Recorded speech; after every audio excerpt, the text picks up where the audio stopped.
Alright, 97.7 Outlaw Radio FM listeners, we are live in full effect with our first interview to start off 2021, and I couldn't think of another individual that we could have on. We have the one, the only thrill of 6ix9ine Boyz right here, right now on the line. How are you doing this evening? I don't know what you've been told. It ain't Bud Fly, it's the Juicy Roll. One through the player in the house representing. Shouts out to Fast Cash out there skateboarding in the wind somewhere. What's going on? Nothing much, man. I gotta say, first and foremost, Happy New Year to you, Thrill. I hope you had a good New Year's Eve. You know what I mean? I know you're a party guy. You know what I mean? Hence, Tootsie Roll and whatnot. But hopefully, you had a little party inside and whatnot. Oh yeah, man. With this COVID-19 going around, and everything, it's been a little slower and a little bit more slow motion, but we still had the family party vibes going on, so it was still live and lit this year as well. Hey, that's the best way to be. But Thrill, I got to take you back to the beginning, man. Back when times were very much easier for all of us around the world. But I have to ask you, what made you actually decide to get into the music industry initially? Well, I won a fifth grade talent show doing Rappers Delight. That was initially the bug that hit me. But, just going on, graduating high school and going into the military service, when I came home, my goddad, who raised me almost like a father, Big Al, we had the largest independent record retail store in Florida. And I ran the store and pretty much used to run flank for all the artists that were coming to town from uptown during the time, whether it was Heavy D and the Boyz, Mary J. Blige, Jodeci, all of the groups that would just come down to Florida. I would take them around the route to meet the distributor, the local distributor, as well as the other and retailers in the market.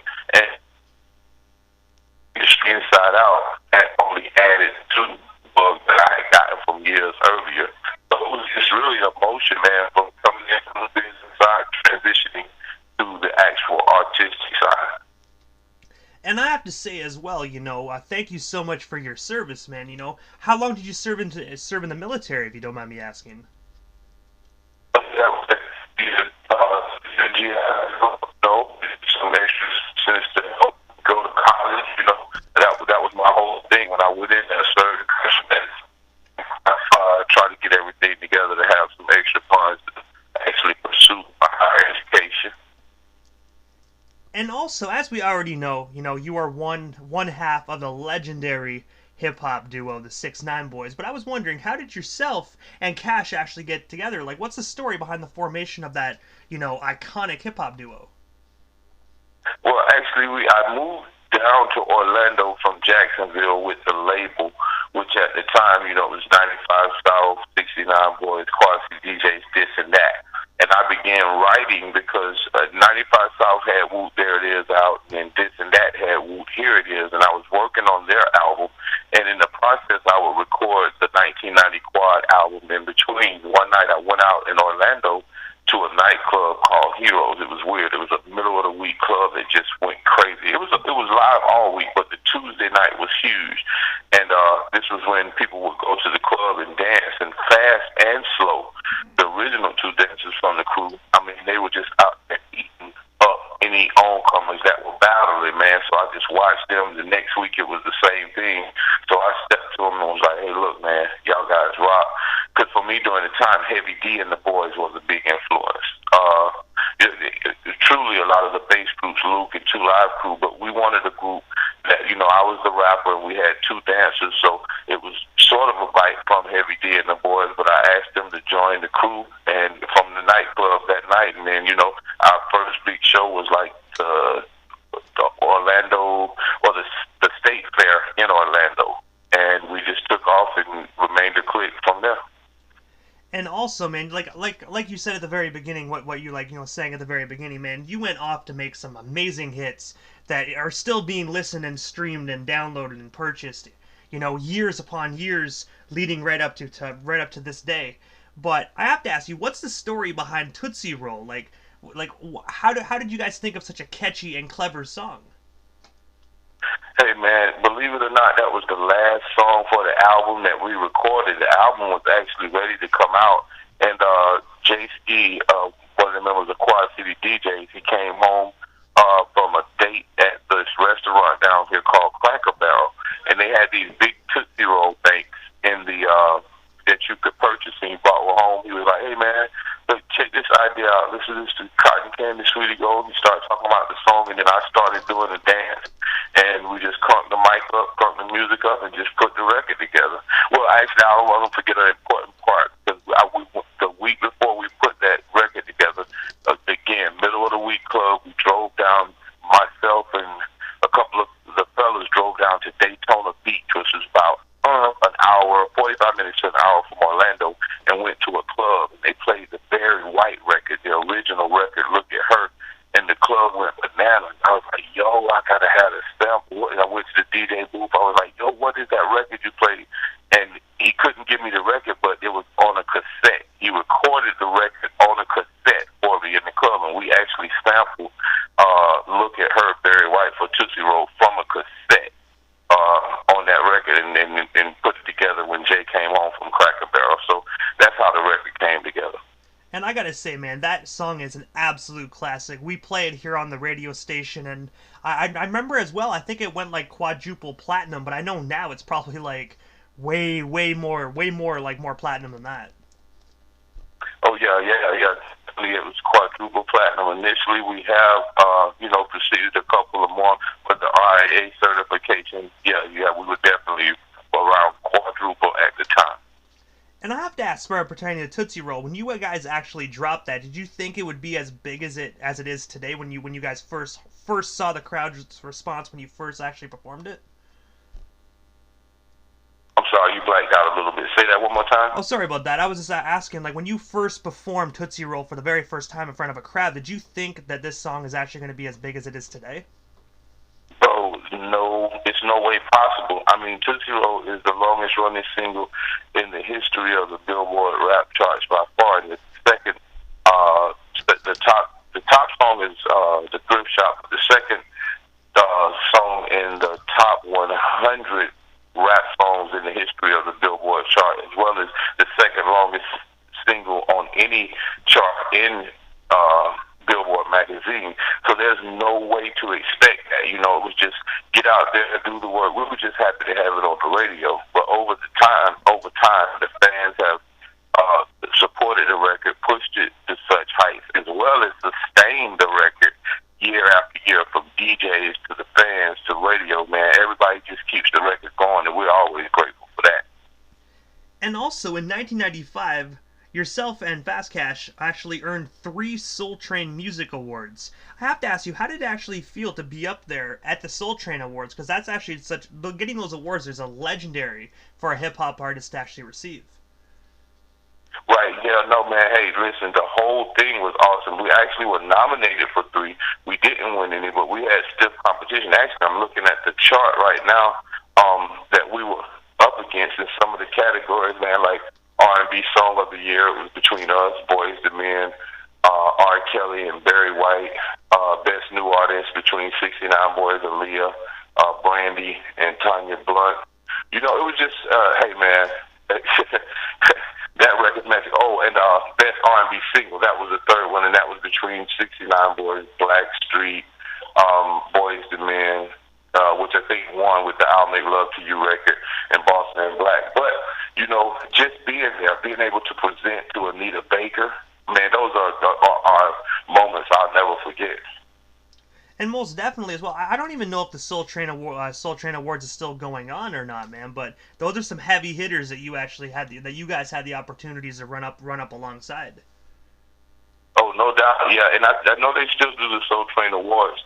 As a matter of fact, I think Tisha Campbell and Tashina Arnold hosted it the last 2 years.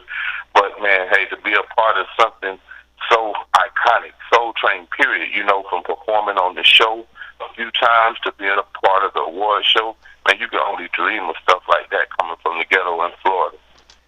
And also, one year after the Soul Train Awards as well, the 6ix9ine Boyz were actually featured on Quad City All-Star Christmas album. I have to ask you, what was it like actually working on that project? Because, going from like Tootsie Roll to a Christmas project, was it different to transition into the holiday type music?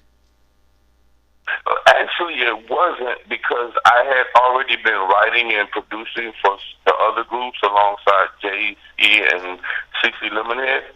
So the Quad City Christmas album was actually the first album that I took from start to finish and produced the album. So for me it was just like, hey man, I get to go in here and do what I do. Nobody's pretty much over my shoulder telling me what to do. And we actually just did an interview for rockthebells.com, focusing on a couple of the records and selections from that Christmas album as well. And I have to ask as well, like, how did that initially come to be for you? Like, how did you actually get connected with Quad City?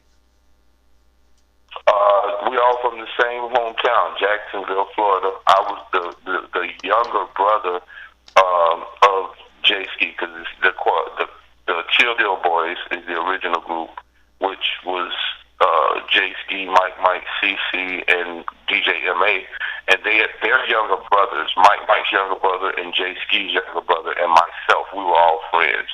They were in high school. We were like in middle school. So it just was a childhood relationship type thing that grew up. And then as they took off with the music and I was at the record store, they would come to me for help. I would try to stay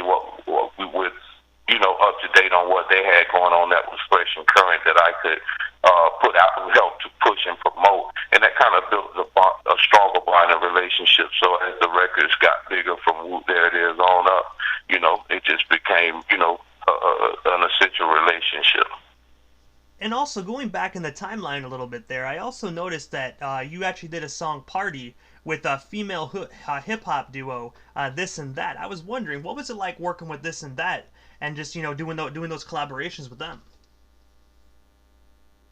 Oh man, awesome. I think the only thing for me was we were scheduled to come out right after 95 South hit with the Woo There It Is, but the Woo Here It Is for This and That took off as well. So we got pushed back a whole year, but it was good for me because I got to write pretty much the majority of their album and co-produce some of their hits, and to be a part of those records. We were, a part of those records before Tootsie Roll ever came out. We had already cut those records. It just made it that much bigger. And I gotta say as well, This and That was such a phenomenal hip-hop duo, man. Like, you guys were doing big things so early on in your career as well. It must have been extraordinary just to be able to do the things you did. Oh yeah, man. Always grateful for the blessing, and it's just tough. Like I tell people, we've had a lot of hits since Tootsie Roll, but just to come out and have a record so big, or a lot of the groups, whether it's 95 South, Who There It Is, Party for This and That, those initial records are so huge, that you follow up and you can live a whole career and not never necessarily have a record as huge as those, but still continue to have a lot of hits. And that's where we're at now with this new project, because we went back to make sure that we reached out to some of the legends like Luke from Two Live Crew, This and That, and Quad City DJs, to try to make them a part of the Notorious Bass album that we have coming, which is our first studio release in 20 years. And also as well, growing up, one of my favorite movies growing up was actually Dr. Dolittle. And I remember back in the day, you guys actually wrote the single Woof Woof for that film, starring Eddie Murphy. I have to ask you, how did that come to be for you guys? And of course, what was it like actually just like taking part in like such an iconic film? Oh man, for the record, we had just came over to Atlantic Records, and it was a soundtrack that they were releasing, so we were happy to be a part of it. I think I did like 4 or 5 songs. 3 of the selections, I think, well, they were like, it's okay. But then when we sent Woof Woof, man, they loved the record, and we just put it out. So another thing, we were always fortunate to have either the first or the second single on every major soundtrack that we been on. So being the B-side to Aaliyah's Are You That Somebody, or the A-side to it, or the B-side, we were both out at the same time. It was just being able to beat off a record with that much energy as well was helpful for Woof Woof and helping to take it #1 on the rap charts. And I know as course, like as we just talked about, like you're part of the soundtrack. Did you ever have the opportunity to go to the set and whatnot and meet any of the cast members, or were you just strictly like just soundtrack? Yeah, no, for that particular movie, it was all soundtrack. I think the premieres are where we definitely got to meet a lot of people from Sunset Park, Nothing to Lose, even Quad City at the Space Jam premiere. We got a chance to meet a lot more so people at the premieres when everybody was there, from the artists to the actors, more so than on set. Because you got to remember, we were like nose to the grind. Being an independent with a record like Tootsie Roll, it was like sometimes two shows a day for 5 days, 6 days a week, constantly moving and shaking and moving, trying to remain relevant. And also, jumping ahead, October 2020, the 6ix9ine Boyz were actually featured on 112's Spend It All remix, along with Fat Man Scoop. I have to ask you, what was it like actually doing that remix with 112 and Fat Man? Oh man, I love the record. The initial record, the Spend It All record, I loved it anyway because my radio show, which was how I pretty much reinvented myself and starting in 2000, a lot of the artists knew me because I helped to promote them and their career through my radio position at iHeart. But with the 112 opportunity, I'd always promoted their records and been a fan. So when I got the call, like, hey man, look, Mr. College Park, who produced the Yin Yang Twins and is a producer and DJ in Atlanta, reached out to me like, yo, I'm working on this remix with Lucky Calhoun. We want to get you involved on the hook. We got Scoop on it already. I mean, we want to get you involved on the record. We got Scoop on the hook. Check it out. They sent it to me. I love the record. Dropped the verse in like a day. Sent it back. They loved it. We shot the video the following week and a half, 2 weeks, and hey, it was on to the races from there. And I have to ask you as well, where can our listeners actually buy or stream themselves a copy of that single? I know it's probably everywhere, but I do know some artists, they kind of boycott some streaming platforms. So if you can, where can our listeners check that out if they haven't heard that single already?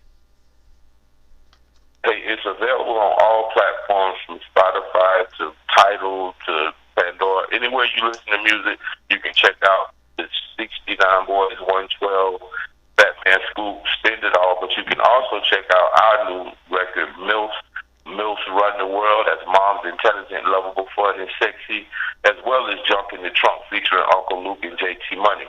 Anywhere you rock and listen to your music, just pull up 6ix9ine Boyz, and we there waiting on you. And I also saw something on your Instagram pertaining actually to a collaboration that you're actually doing with Two Scoop of the Dove Shack. I was wondering, how did yourself and the Two Scoops get connected? And of course, what can our listeners expect from that single when it does drop? Oh man, the Top Down just dropped last week. It's my man. We do a lot of West Coast vibing throughout the year. Well, COVID has slowed us down, but we try to take at least a couple of trips to the West, and bed, bud, and breakfast it out for a couple of weeks throughout the year.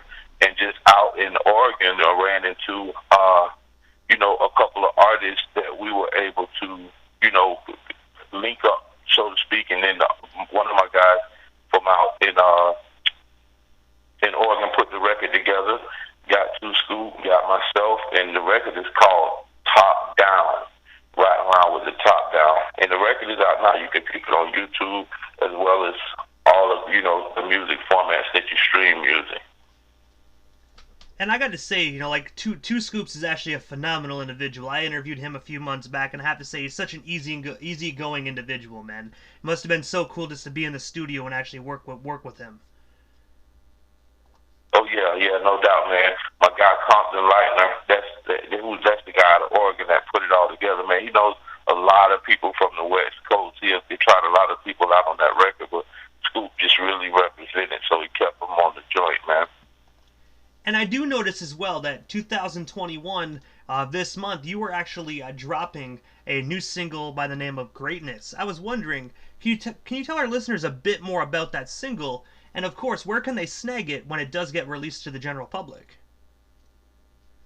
Yeah, Greatness is from my solo project, the Thrill to Playa solo album called Duvalian, and everybody knows me as the Fresh Prince of the Ghetto. But Greatness is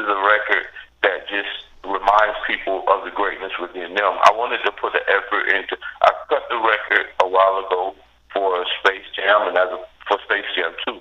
And as opposed to letting the record sit around and wait for the movie, just with the environment and the atmosphere out here now, I honestly felt that I was being led in the spirit for such a time as this, just to remind people of how great they are and how great they can be with the potential that's inside them. So that's a record that's dropping, but we're also dropping a new single for 69 Boyz. So Responsible Recordings, which is our label, is dropping Thrill the Player as well as 69 Boyz. The Greatness record is Thrill the Player, but the 69 Boyz record is called Get Busy. And it's a classic Florida, Miami-based, up-tempo, juke, dance to your clothes, a super soaky, sweaty record.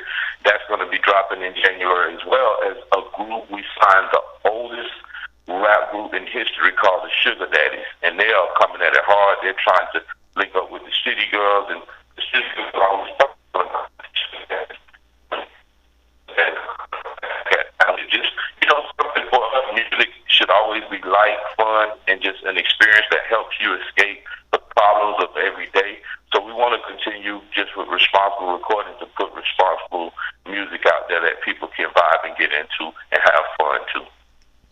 And I have to ask you, what is next for yourself and the 6ix9ine Boyz? Like, is there anything I missed during this interview? Anything else you still want to let our live listeners know and promote while we still have you here live on the Canadian airwaves? Hey man, first of all, shouts out to everybody in Canada that's ever supported the 69 Boyz. I'm talking about from Toronto on up, on over, to the left, to the right. But if y'all want to just keep up with what we've got going on, please follow our 69 Boyz fan page on Facebook, as well as my Instagram, at Thrill the Player, that's THRILLDAPLAYA,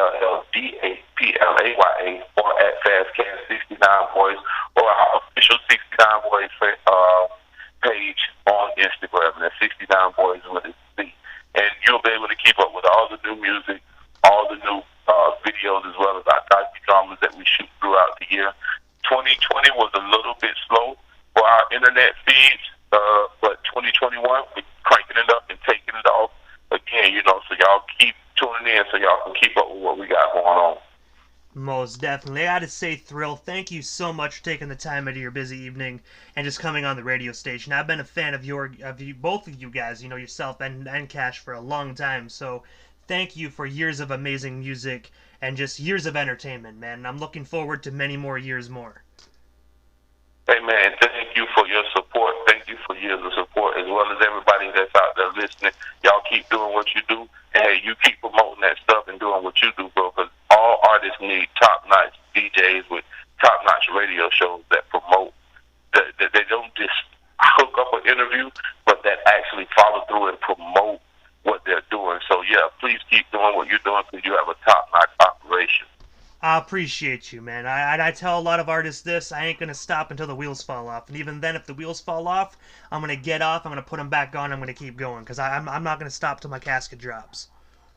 Hey, I love it, bro. I love it. And even after then, your legacy lives on. Believe that. Most definitely. And your legacy will live on as well, you know what I mean? I gotta say, the 6ix9ine Boyz is the dynamic duo, and I'm gonna be honest, your music is still gonna be played hundreds upon hundreds of years from now. I receive it. I accept it. I thank you for it. No doubt, man. That's what we need, most definitely. And I gotta say, Thrill, thank you so much again. Happy New Year to you and yours, and most definitely have yourself a wonderful night. Hey, thank you again. Thank y'all again. Stay blessed. And remember, the Notorious Bass, the first album from 69 Boyz, the first studio album in 20 years, is dropping this year. Y'all get ready for Get Busy in January and lay around for greatness. We coming at you. Appreciate you. Peace.